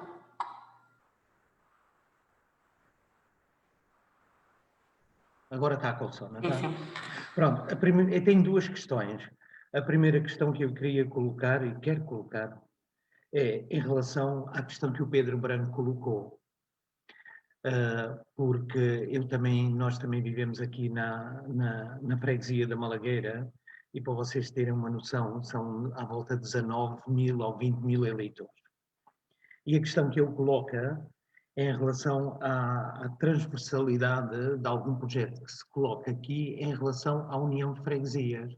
Ou seja, isto está tudo, estamos colocados na parte oeste da cidade. E então eu queria fazer uma questão, saber se realmente é possível, em relação à questão que ele colocou, nomeadamente haver um projeto que seja transversal à freguesia toda, devido, e como a Helena já referiu, o território ser bastante grande. Ou seja, um exemplo, existe um projeto para plantar 10 sobreiros espalhados por esta freguesia, enorme. O território é enorme e pode custar 1000 euros. Se houver 10 promotores para cada uma desses territórios, ficam 10 projetos iguais. Ficam 10 projetos de um sobreiro ou de uma oliveira por projeto, com valor de 100 euros. Isto para lhe dar um exemplo muito concreto. É possível, no conjunto, esses 10 projetos separadamente serem possivelmente elegíveis e aceitos? Mano, vamos lá ver. Agora, o seu exemplo é muito engraçado, mas eu não estou muito bem a ver um projeto para o programa Bairros Saudáveis plantar um sobreiro num sítio só. Não, isto é um exemplo. Isto é um Pronto. exemplo. É um Pronto. exemplo. Aquilo que se vai fazer tem que fazer sentido para aqueles destinatários. E, portanto, se querem fazer coisas parecidas numa data de sítios dentro da freguesia, é em toda a freguesia ou é só naqueles territórios? É porque nessa altura vocês pegam no mapa da freguesia e localizam os territórios onde querem intervir dentro da freguesia. E é esse o vosso território de intervenção, o território descontínuo, com os núcleos Ok. aqui e ali. Eu acho que isso é melhor, porque realmente pôr a freguesia toda é excessivamente ambicioso e cria dificuldades depois às juntas de como é que confirmamos isto. Também temos que Pois, porque é só uma junta, não é? Exatamente, e portanto poderá ter essa dificuldade. Se realmente se situarem, até pode ser a freguesia toda, mas o território de intervenção é dentro da freguesia, aqueles vários núcleos que vocês identificaram onde está concentrada a pobreza. Exato. Vocês sabem uma coisa que eu vou aqui, se eu vou fazer uma inconfidência, eu conheço o Armando Silva desde 1983. Demos conta disso por causa do programa Bairros Saudáveis, que o Armando estava com dificuldades de preencher um formulário e eu telefonei-lhe para o ajudar a responder. Ele disse, mas eu trabalhei consigo. Mas você trabalhou comigo quando? Eu trabalhei consigo na Câmara de Cascais, que eu sou técnica informática. Eu disse, já sei, pronto. Achei imensa graça este reencontro após estes anos todos. Desculpem-me esta inconfidência, mas o programa Bairros Saudáveis fez-me encontrar um amigo de há muitos anos. Obrigado. É verdade, tudo se transforma, não é? Pronto, sim senhor. Muito obrigado, muito gosto e cá continuamos a trabalhar em parceria. Ou seja, a segunda questão que eu queria colocar é, nomeadamente, a vocês todos da organização para levarem em consideração o seguinte. Eu tenho a impressão que esta questão que eu vou colocar é transversal a Portugal inteiro, devido às condições e ao clima que neste momento se vive. Para encontrar um parceiro e para chegar a uma reunião, levou algum tempo, que não tinha planeado. Eu comecei desde muito cedo, ou iniciei desde muito cedo, contactos para arranjar parceiros. Ainda estou à espera de alguns que me respondam, isto já aconteceu há 3 ou 4 semanas, e houve um que me respondeu, um dos primeiros, respondeu-me ao fim de 4 semanas, bem há pouco tempo, para termos uma reunião. E chegámos à conclusão que o projeto não tinha viabilidade. Ou seja, perdi uma quantidade enorme de tempo, ou perdemos uma quantidade enorme de tempo para poder chegar à conclusão, avança-se com uma parceria com este projeto ou avança-se com outro projeto. E a seguir teve que se inicializar outro processo. E então, de modo, iniciámos outro processo e ficámos outra vez à espera de uma parceria. E o tempo está esgotado. Agora tivemos que iniciar uma terceira iniciativa para outro projeto, ou seja, à medida que os projetos vão caindo, a gente vai tentando arranjar novos parceiros. E estou convencido que haverá outras associações e outros grupos de pessoas que estejam a passar pelo mesmo tema. E a razão, porque se levou algum tempo a ter reuniões para se decidir, foi o facto das pessoas estarem confinadas por causa do Covid-19 e não estarem logo de imediato dispostas, e porque estavam algumas confinadas ainda podiam estar em reuniões. Ou seja, a questão do Covid, que neste momento a gente estamos a atravessar e estamos a ter grandes dificuldades de reunião, porque há montes de pessoas que não têm as capacidades técnicas para poderem ter uma reunião e decidirem sobre parcerias, sobre projetos, sobre ideias. Então isto está-se tudo atrasado e vamos ver se ainda conseguimos, com este terceiro, chegar ao dia 26. Como nos foi colocado só 4 semanas no regulamento, legalmente, eu pergunto, seria viável adiantar-se o projeto, em vez de terminar no dia 26, terminar no dia 1, ou dia 2, ou dia 3, porque depois vamos ter 4 semanas no mês de dezembro, que é muito grande. Ou seja, nós fomos apanhados pelo Covid. Armando, vamos lá, que já percebemos a questão, vamos lá ver. Aqui temos 2 questões diferentes. Por um lado, a dificuldade de encontrar parcerias. Se vocês escolherem um território, vocês até podem ser promotores, a vossa associação tem condições para ser promotores. Vocês podem arranjar uma parceria informal, podem arranjar um grupo de moradores daquela zona que esteja disposto a associar-se, não precisa de ser uma parceria organizada. O Marchante está a pedir a palavra, o Mário Santos também pediu. Estou só a dar esta indicação. A parceria não tem que ser uma coisa formal, a parceria pode ser uma coisa informal, que vocês até por um telemóvel perguntam, não precisam estar a fazer grandes reuniões para isso. Vão dizer, olha, nós gostamos de fazer isto assim, assim, vocês querem alinhar, arranjas mais aí umas pessoas, uns moradores, não sei. Bom, depende do projeto, não vou dar, vocês é que sabem como é que querem fazer. A segunda coisa, prazo do concurso, Armando, temos que o cumprir. Portanto, se o projeto não puder ser tão desenvolvido, é um projeto menos ambicioso, vocês farão aquilo que entenderem, que conseguirem, mas não deixem de apresentar um projeto por falta de parceiros. Porque se a parceria pode ser um grupo informal, ou voluntário, até um voluntário individual serve de parceiro, está bem? Se o projeto for bom. Portanto, vocês não deixem morrer projetos por causa de não terem esse parceiro que queriam. Batam a outra porta, arranjem alguém de boa vontade, de gente que vocês conheçam. Não é fácil, mas talvez não seja necessário tantas reuniões como a gente costumava fazer quando tínhamos tempo para grandes conversas. Agora tem que ser tudo mais simples, mais simplificado. Telemóvel, eu acho que praticamente quase toda a gente tem. Portanto, pelo menos tentar pelo telefone contactar, ter estes meios mais expeditos, porque não vejo outros, como eu fiz consigo do outro dia, que não estávamos a resolver o problema ao fim de não sei quantos meses, eu telefonei-lhe para a gente resolver o problema e resolvemos. Catarina, desculpem, mas o Marchante e o Mário pediram a palavra. Pois, eu pedia para falar porque queria comentar também o que o Armando disse. Não sei se o Marchante também queria comentar o que o Armando disse. Queria, então faz favor. Eu queria só dizer que conheci o Armando há algum tempo atrás, através do seu neto, já estive aí onde você está a ser filmado e tudo. No dia 28 de setembro eu vi a sua intervenção aqui e no dia 29 eu mandei-lhe um mail. Portanto, e nós estamos introduzidos na Malagueira, enquanto sede, somos uma associação juvenil, estamos inteiramente disponíveis até para ajudá-lo a preencher a candidatura no seu computador se necessitar, e podemos fazer outras redes com outras associações aqui de Évora e da Freguesia da Malagueira. Basta que nos apresente esse projeto. O Armando tem o meu número, porque nós já falamos por telefone algumas vezes.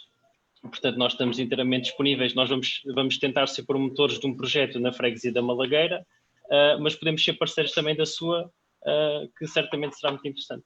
Já temos assim aqui uma ajuda, uma interajuda muito importante. O Mário também queria dizer alguma coisa? Eu tenho uma perspectiva complementar à do Armando. Primeiro, por os tempos serem difíceis e haver estas dificuldades todas, é que existe este projeto. Se fossem fáceis, não havia verbas para este projeto. Ponto 1. Ponto 2. Para mim é muito bom que tenha feito 3 projetos em vez de 1. Não deve deixá-los cair. Podem não os candidatar todos a este programa nesta altura. Mas, de certeza, pelo que eu já vi do Armando, que são bons projetos, podem ser, quanto muito, adiados e candidatados noutros programas. Claro. E o ponto 3 era exatamente o que a arquiteta tinha dito: é melhor ou pior candidato. De certeza que vai sair um bom projeto. Obrigado. Obrigada, Mário. Catarina, quantas questões temos ainda por colocar? Sim, era o que eu estava aqui a escrever no nosso bate-papo. Temos cerca de 12 questões. Eu relembrei agora no Facebook que temos as questões fechadas, porque pronto, tínhamos posto as 19h30 como limite e ainda vamos estar aqui um bocadinho, que ainda são umas tantas perguntas. São 12. Obrigada, Catarina. Está bem? Posso Obrigada, sim, continuar? sim. Então, o Rui Garrido pergunta se pode fazer um projeto para a reconstrução e aquisição de equipamentos como um parque infantil, as paragens de autocarros, campos de futebol, tudo em parceria com a Câmara ou a Junta, onde esta contribui com materiais, apesar de ser um equipamento de utilidade pública? Pode sim, senhora, mas não se esqueça, tem que definir primeiro qual é o território onde querem fazer isso e porque é que querem fazer isso aí. Se for paragem de autocarros ou parque de estacionamento, ou parque de estacionamento não foi o que disse, parque infantil, o que seja o que for. Paragem de autocarro. Paragem de autocarro. Se for, porque é que quer fazer esse equipamento nesse sítio? Porque a população nesse sítio utiliza muito o autocarro e apanha chuva quando está ali à espera, sei lá, isso faz parte depois de umas condições de vida mais difíceis. Tem que justificar uma coisa com a outra. Não é só a vantagem de haver uma boa paragem de autocarro, faz sentido naquele sítio para aquela população, é que é preciso sempre explicar os projetos em função da população a quem eles se dirigem. Tenham isso em conta. De resto podem fazer tudo. Desde que seja faça sentido. Aquela paragem de autocarro leva as pessoas ao centro de saúde, por exemplo? O Mário já está. Mais um critério. O Mário já está a puxar a brasa à sardinha dele. Pois. Eu sou um bocado suspeito nesta área. Catarina. Sim. A Cristina Correia pergunta: quando se pretende dotar o único edifício comunitário presente no território, onde queremos intervir, do tipo centro social, de condições de conforto térmico, como o aquecimento de ambiente e águas, que não possui, isto para o desenvolvimento de várias atividades e ateliês, deve-se assinalar o eixo ambiental, conforto térmico do edificado comunitário, ou urbanístico, melhoria de equipamentos culturais ou de relevância comunitária? Até podem assinalar os dois, porque tem uma parte ambiental e uma parte urbanística, portanto podem ter os dois eixos, não há problema nenhum, são dois exemplos concretos e o projeto, se realmente for para fazer essas atividades e incluir já algumas dessas atividades e a participação das pessoas nisso, encantados da vida. O Rui Garrido pergunta se os bairros sociais são por natureza zonas elegíveis. Por natureza não, há bairros sociais e bairros sociais, é preciso olhar para eles.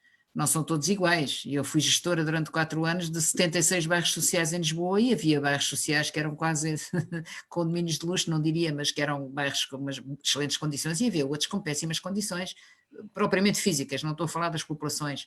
As populações, pronto, a gente lida com todos e fiquei com muitos amigos nesses bairros. Agora, só por ser bairro social não é elegível à partida, portanto tem que pegar naquela fichazinha que eu mostrei há bocado e verificar se acontece ou não. Há, por exemplo, bairros sociais em que parte das casas já foram vendidas, as pessoas já estão a viver de uma maneira um bocadinho mais desafogada, já não têm as mesmas dificuldades que tem quem chegou recentemente e que paga rendas muito baixas, não é? E que ainda está com o RSI. Portanto, olhem bem para a vossa volta e olhem bem para os territórios e para os bairros onde querem atuar. Raquel Tavares pergunta: estamos a planear um projeto direcionado para o eixo ambiental, nomeadamente com atividades ou ações de educação ambiental. Nos critérios de elegibilidade do território não existe nenhum critério direcionado para o ambiente.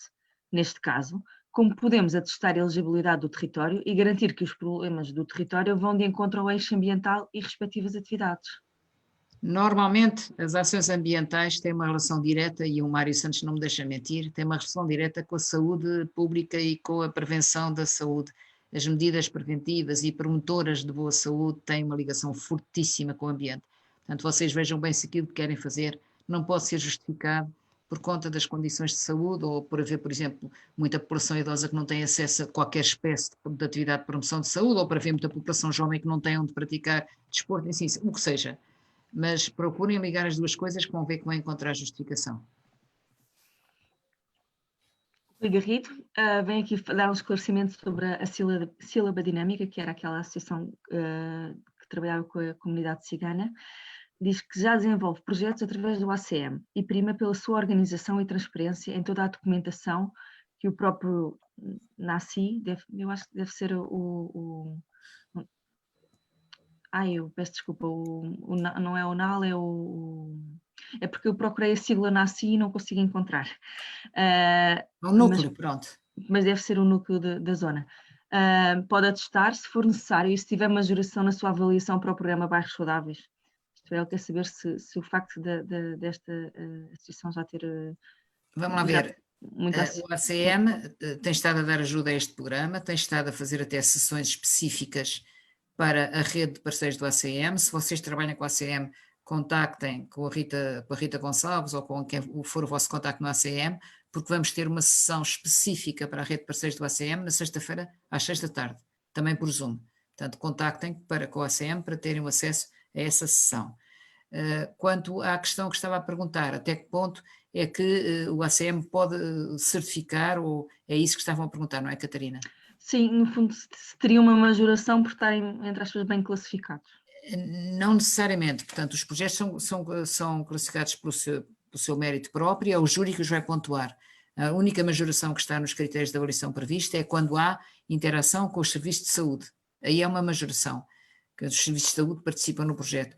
Outros serviços públicos que participam no projeto não dão direito a qualquer majoração desta vez. O Ricardo Agostinho pergunta se é necessário apresentar orçamentos das despesas a realizar no momento da candidatura ou basta uma estimativa orçamental? É uma estimativa orçamental, até porque só temos lá despesas, não temos receitas. Portanto, o orçamento em princípio tinha que ter as receitas também.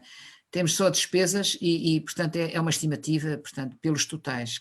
Não quisemos complicar isto muito, porque sabemos que muitas associações estão a fazer isto pela primeira vez e não têm muita experiência e não quisemos tornar isto muito burocrático.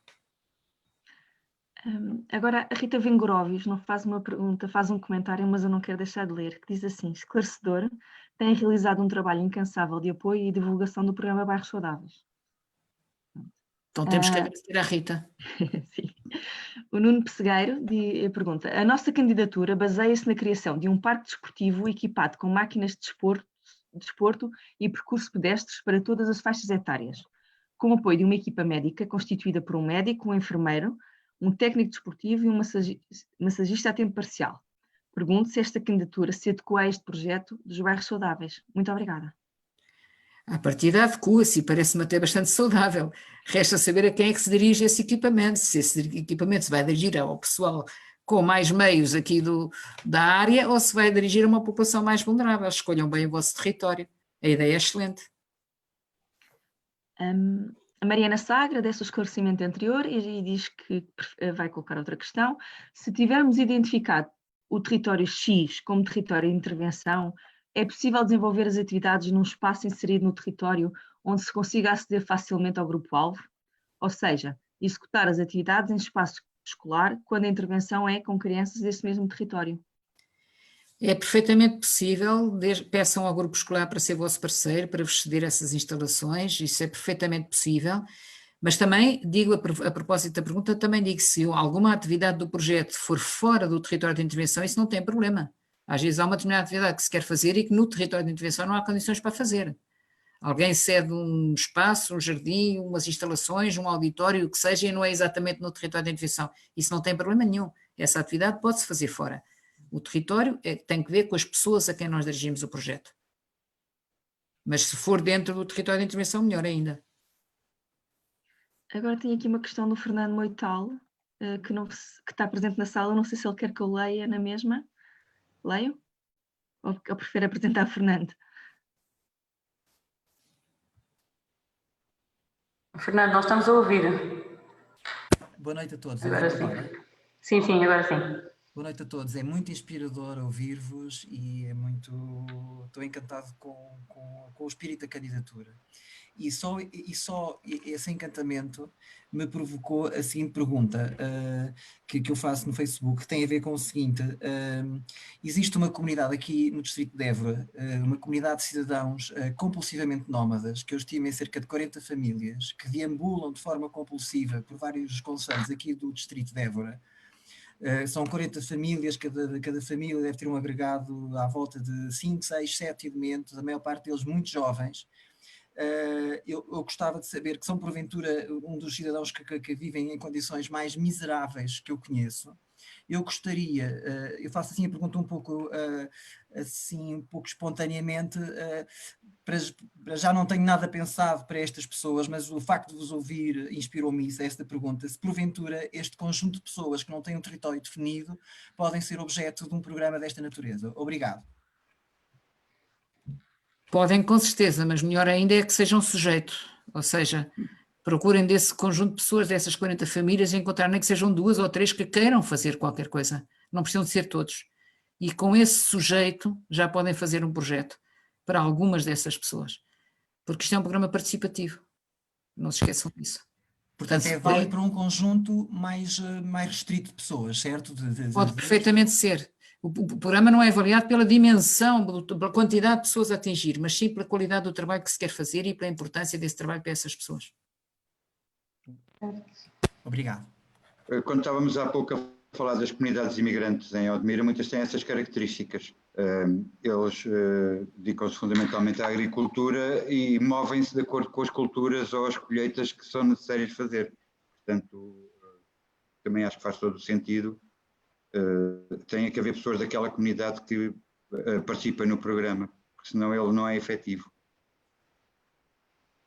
Sim. A dificuldade num caso desses maiores poderá ser escolher o território de intervenção, mas é escolher, eles circulam, lá está, será um território disperso com os vários pontos por onde eles circulam. Não temos outro remédio senão sermos criativos aqui. Obrigada. Catarina, ainda temos uma questão, não é? Temos 3. 3. O João Soares pergunta, caso o projeto fosse direcionado para grande parte do território nacional e não se aplicasse apenas a um território, deixaria de ser elegível?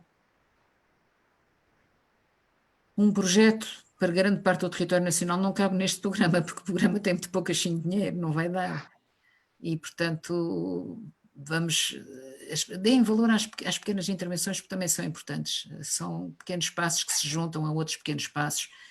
Nós às vezes estamos sempre à espera de coisas grandes.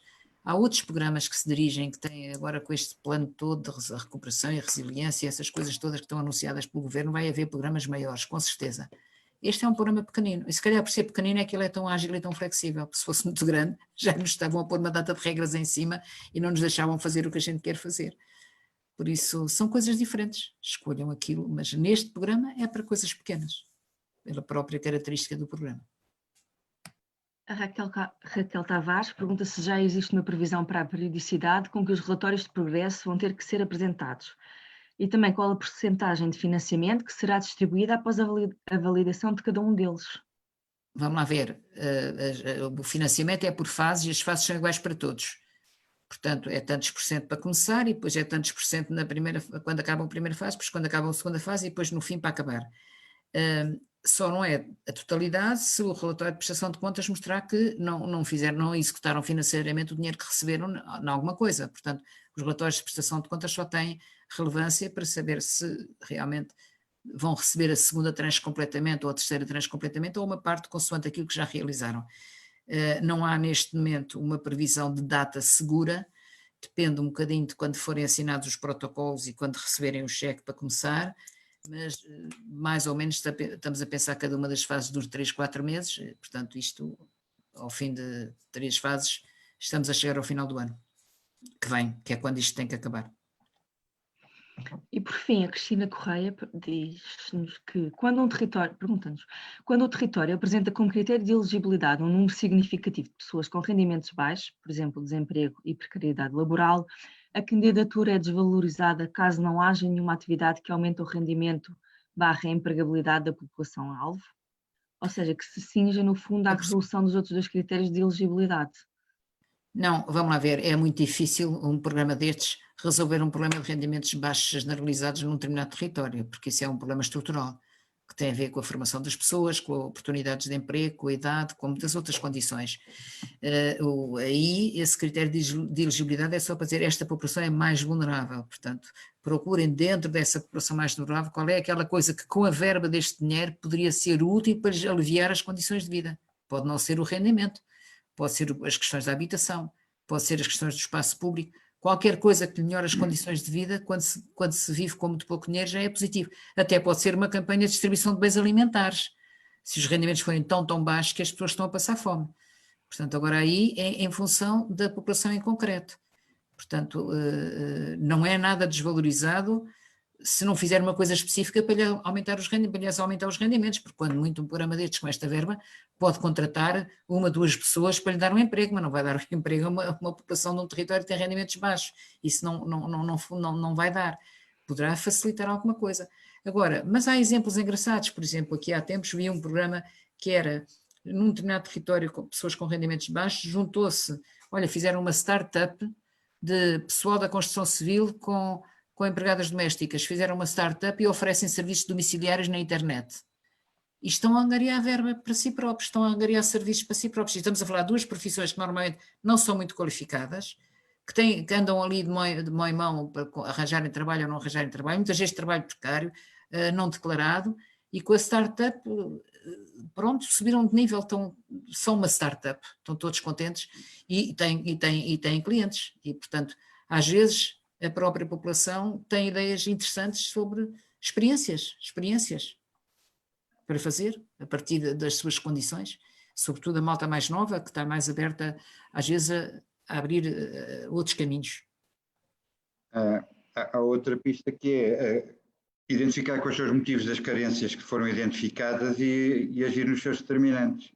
Por exemplo, qualificando as pessoas para determinadas funções. Portanto, não se resolve diretamente a questão do rendimento das pessoas, mas pode ajudá-las a elas próprias resolverem as questões do rendimento.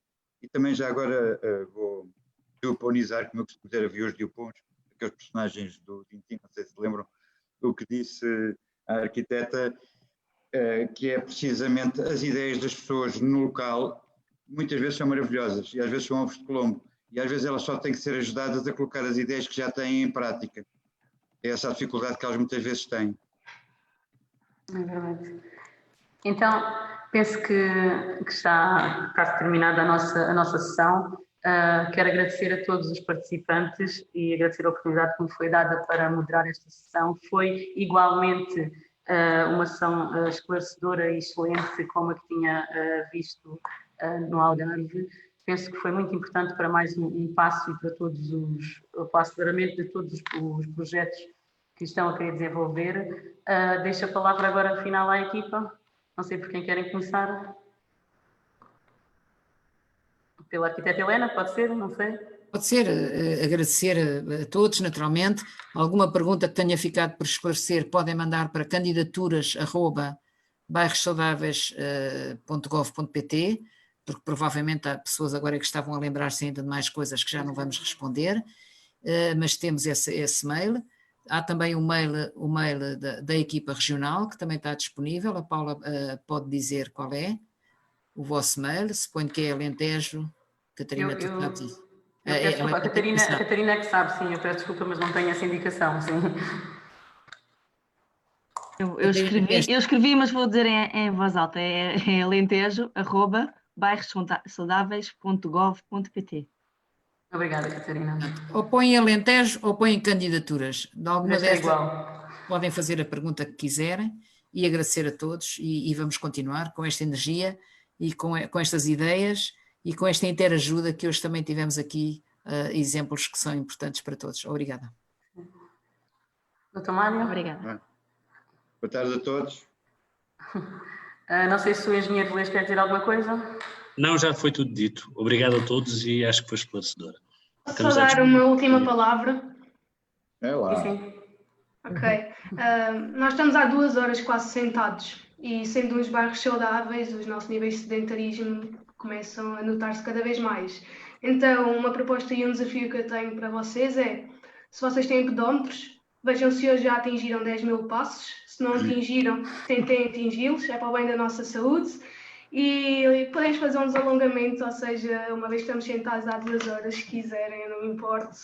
São pausas ativas que podemos fazer para um final de sessão, que acho que foi muito importante. Obrigada. Obrigado. Obrigada, então. Catarina, obrigada. Está bem? Obrigada a todos. Obrigado e bom trabalho a todos. Obrigada a todos, uma boa noite.